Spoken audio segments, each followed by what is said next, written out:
Here. Mr. Lewis. Here. Mr. Rouse will not be here tonight. Okay, does everybody rise for the Pledge of Allegiance? I pledge allegiance to the flag of the United States of America and to the republic for which it stands, one nation under God, indivisible, with liberty and justice for all.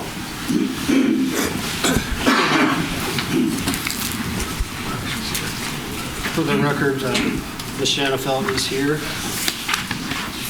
Move into the approval of minutes. So moved. Second. Okay, motion and a second. All in favor? Aye. Opposed?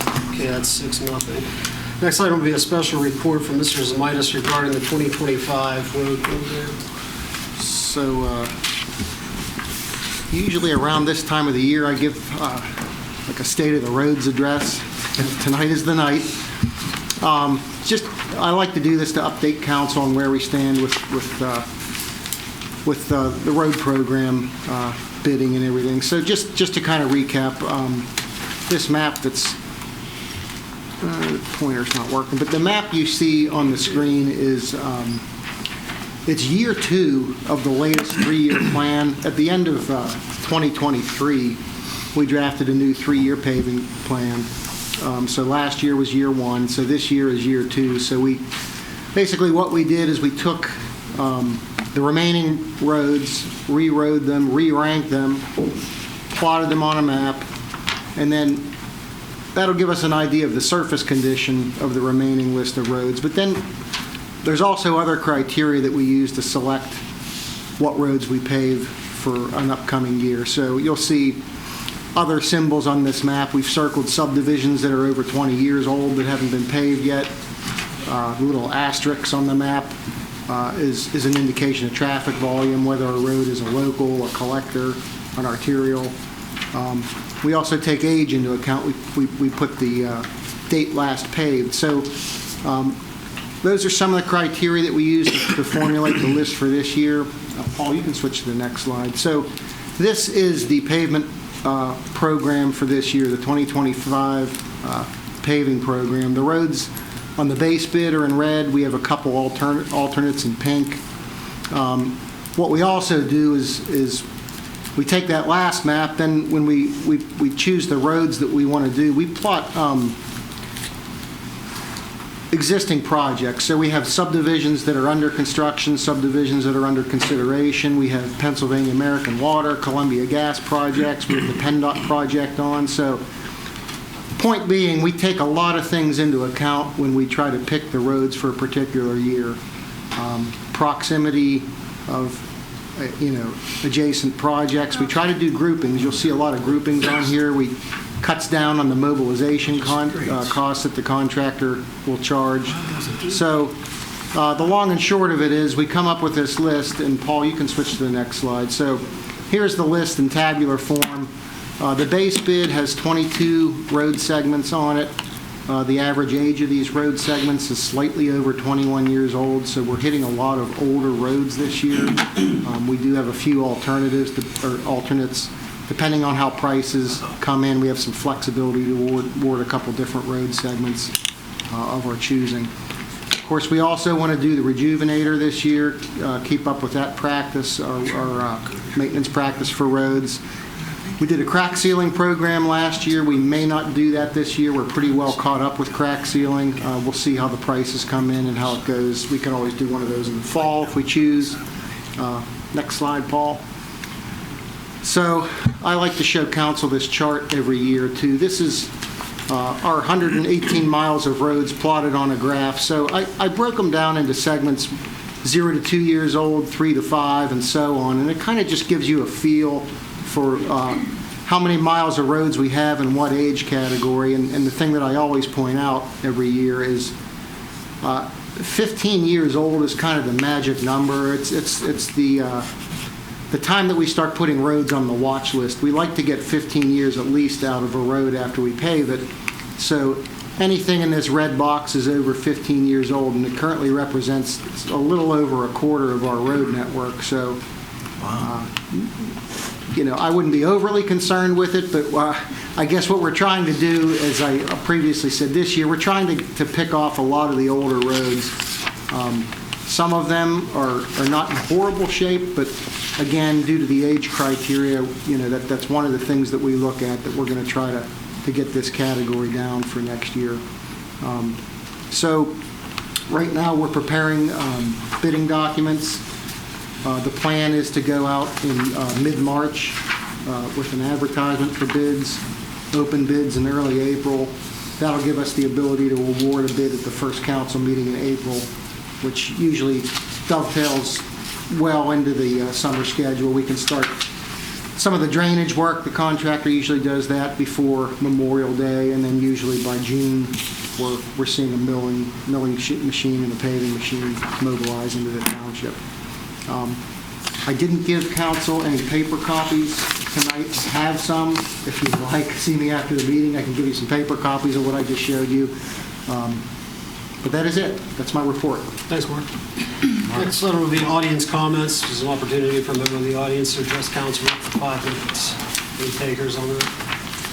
Okay, seeing none, move into unfinished business, which there is none.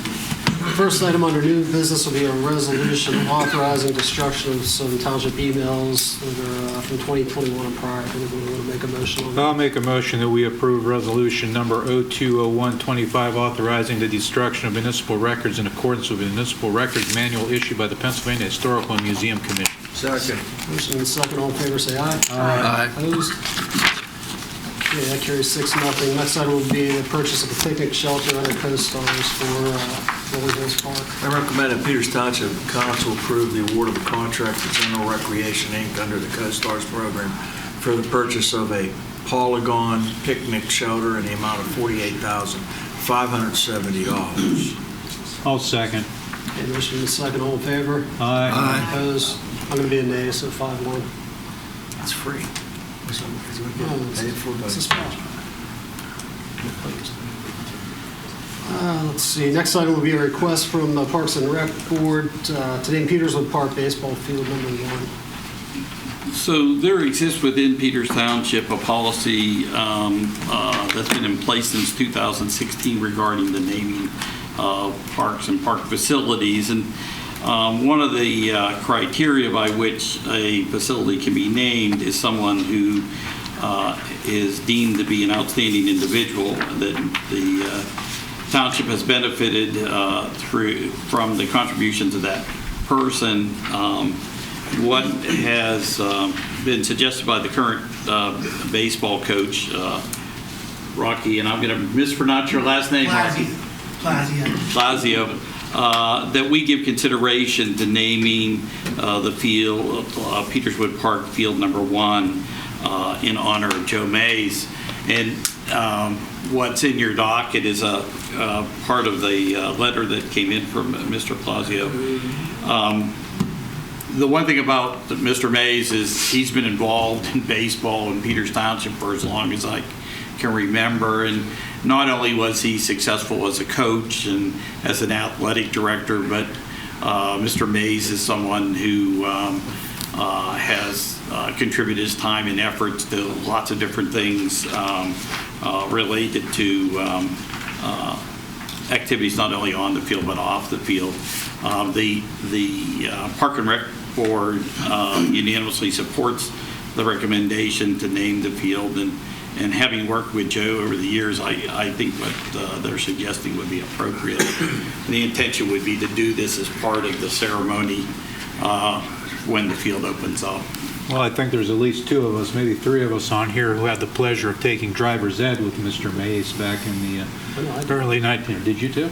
Okay, so 4 of us who probably had that pleasure. So I will be honored to make the motion that we name the baseball field number 1 in Coach Mays Field.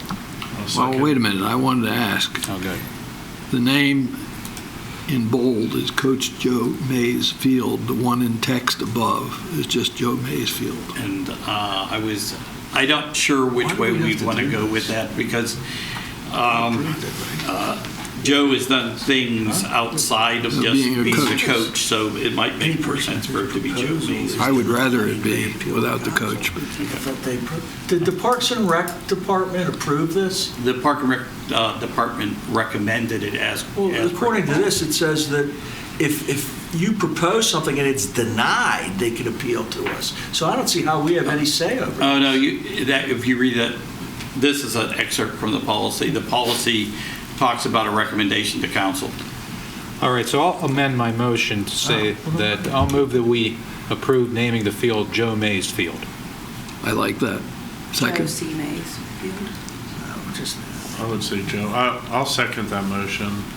That I'd like to say too, I also had the fortune of playing baseball for Coach Mays, Peters Township High School.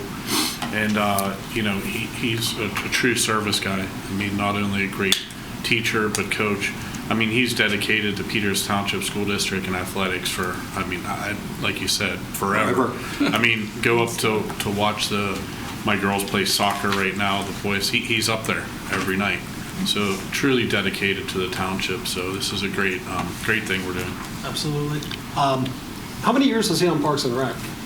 It's quite a while too, wasn't it? I'll be honest with you, I don't know what that would be. In fact, I'm not sure that Joe was on the I thought Park he and Rec was. course. Yes, he was. Was he? Yes. We can find out for you. Yeah, it's fair. I'll echo what Tom said. I ran into him at the volleyball games this year. The guy's retired and he's not slowing down. Great all-around guy. I loved having him as a teacher. There's nobody more deserving of this. So I think we have a motion and a second. All in favor? Aye. Opposed? 6-0. Next item will be a resolution amending the township's employee recognition program. So the township recognizes individual employees' service on 2 occasions. One is at a time of retirement, and the other is based upon years of service. The policy was adopted in 2005. The value of those gifts have never changed over that period of time. And what I'm recommending is that we increase the calculation for retirement gifts from $25 per year of service to $40 per year of service, and that's capped at 25 years. And then with regard to a gift in terms of years of service, we give those at 10, 15, and all 5-year increments past that. And it's currently at $10 per year, and I'm recommending that we increase that to 15. I'll make a motion. Council approves resolution 020225, amending Peters Township Employee Recognition Program. Second. Okay, motion and a second. All in favor, say aye. Aye. Any opposed? 6-0. Item E, resolution amending the Peters Township Employee Handbook. So our hiring process mimics civil service, and the way that works for all positions here, there's a testing process and then based upon that, applicants are ranked, and then the applicants, when we're hiring an individual, the top 6 people are interviewed. We have, over the last few years, hired a number of laborers based upon retirements and people transferring from here to other jobs. One of the things we're running into is that we're in that pool of people we're interviewing. We have individuals who reapply multiple occasions. So we've interviewed certain people 2, 3, 4 times, and they've not been hired. And I was talking to our labor attorney about this, and he was saying what's normal in a civil service process is that if you've gotten to the point that you get interviewed twice and you don't qualify for that job, then you're barred from applying to that job for a 3-year period. And the reason why you want to do this is because we only interview 6 people. That person who ranked 7th, 8th, or 9th, last time around we had 2 individuals we had interviewed multiple times. They don't get a chance for an interview. And I just think in terms of creating a better pool for us, we ought to be able to get by those who we've determined previously are not the candidates we want to hire. So that's what this provides for. Paul, what do you do if you have if you have an opening and you interview a bunch of people and you find there's 2 really good, successful, highly qualified candidates, but you give the position to the other one? what do you do in that case if something opens up and this guy didn't get it?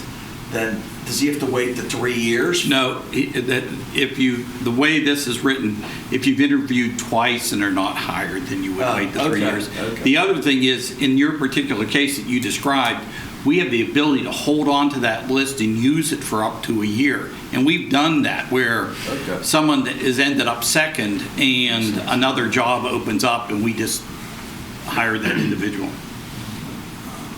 The other change that's in here is not really substantive. It's simply better wording on what's to describe the benefit. So I'll make a motion that we approve Resolution 020325, amending the Peters Township Employee Handbook. Second. Okay, motion and a second on the floor. All in favor, say aye. Aye. Opposed? 6-0. Or no? Yeah, we're on F, right? Resolution amending Peters Township Performance Management Program. So in the fall of 2022, Peters Township Council approved an employee performance policy. We've completed 2 cycles under that policy, and based upon our experience, we're proposing a couple changes. First, the intention of this was to be able to recognize people's performance and and that individual to be able to receive an increase that would be higher than the base increase, so that in fact you could move across the pay grade.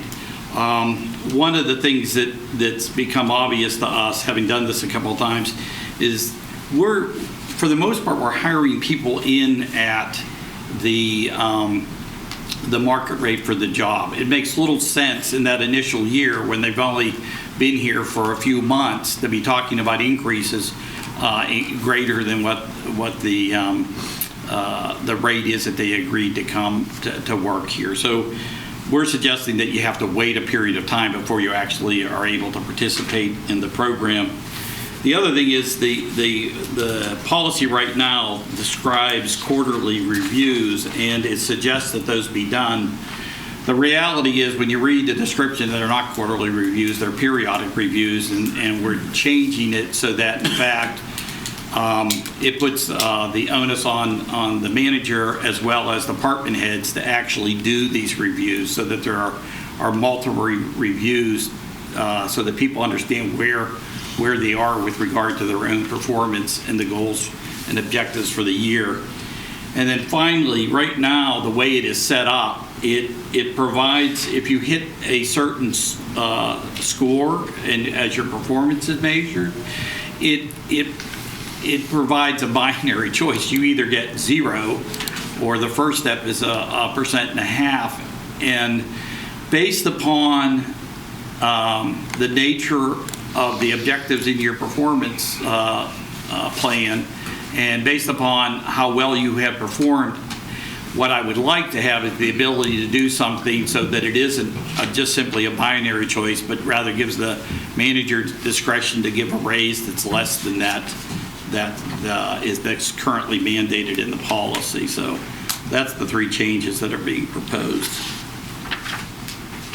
All right, I'll make a motion that we approve resolution number 02-04-25, amending the Peters Township Performance Management Program. Second.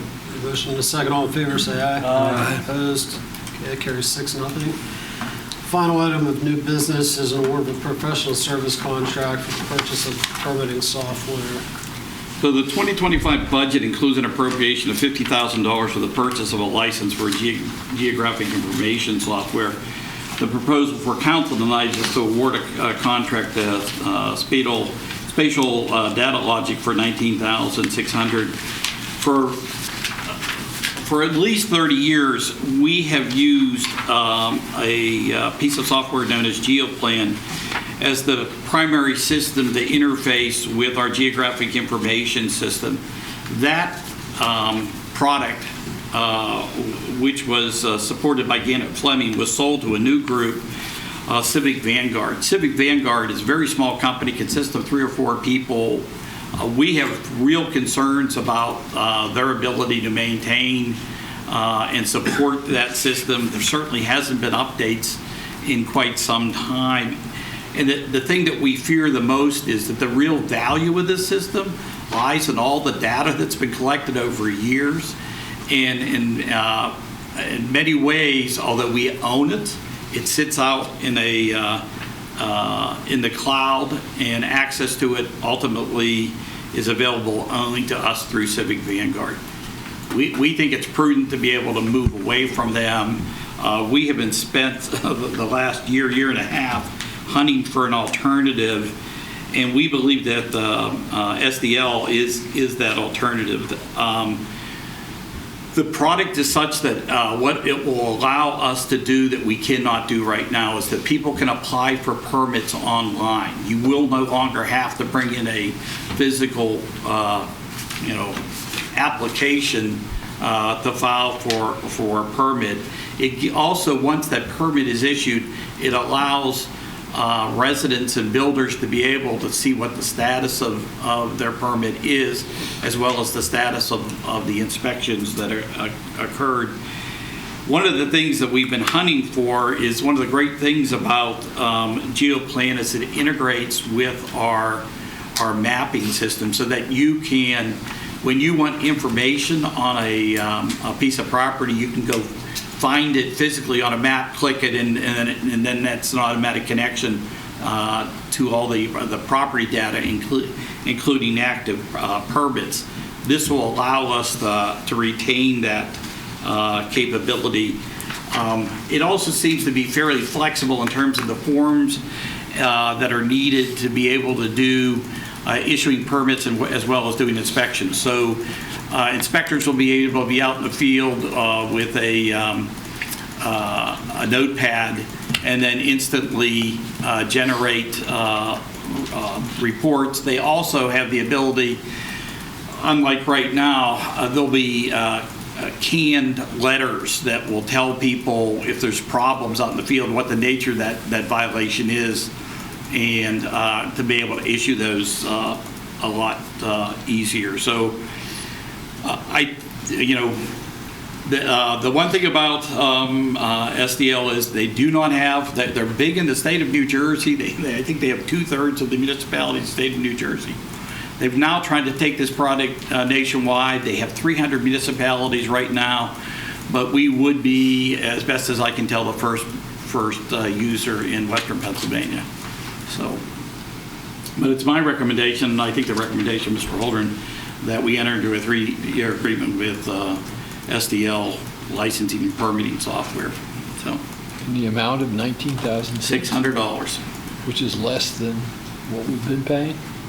It's about what we've been paying. It's slightly more, but I can tell you, we looked at comparable software, and the reason why it hasn't come to council before this is the cost of that software was over $100,000. And again, I think this is a solution that works. It's scaled to our size community. So, Sounds better. Anybody like to make a motion to move ahead with that? Hey, Paul, is this agreement provide for any kind of an out? Like, let's say after a year or so, we don't like this, it doesn't work for us, can we get out? Or we're stuck for the whole 3 years? I think you're in this for 3 years, but and I'll be honest with you, I don't think you're going to want it out. I think it's the other way around. You want to make sure they're going to be there as opposed to us wanting out. Okay. Also move for $19,600 to Spatial Data Logics. I'll second. Okay, motion and a second. All in favor, say aye. Aye. Opposed? Carries 6-0. Mr. Kozer, Payroll and Bills. Mr. Chairman, I reviewed the payroll and bills, find them to be in order. I move they be approved as submitted. Second.